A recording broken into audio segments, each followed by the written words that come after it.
Vi har om energi, og inden under det vil vi komme ind på energiomdannelse, energikæder og enheder. Jeg vil gerne fortælle jer om energiomdannelse. Der har altid været energi på jorden lige fra dens fødsel, og det vil det være til dens undergang. Og det er meget vigtigt ligesom at vide, at energi det ikke kan forsvinde, at det altid bliver omdannet til andre energiformer. Som vi kan se, har vi et eksempel, hvor elektrisk energi det bliver til strålingsenergi i en pære. Og så har vi en bil, hvor kemisk energi det bliver til bevægelsesenergi og lidt varmeenergi.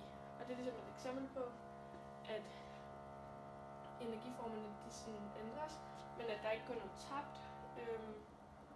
Og så bare for at underbygge, at energien altså ikke forsvinder.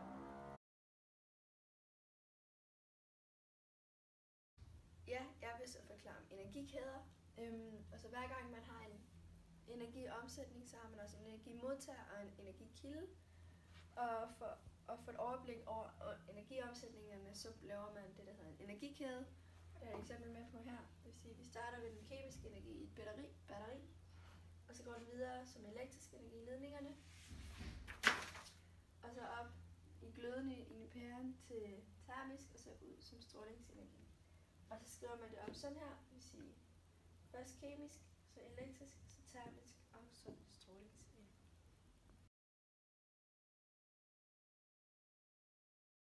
Jeg vil gerne fortælle om nogle energienheder, og den grundlæggende enhed for energi det er joule, men i nogle tilfælde der kan joule være en lidt for lille enhed, så der kan man bruge nogle af de andre.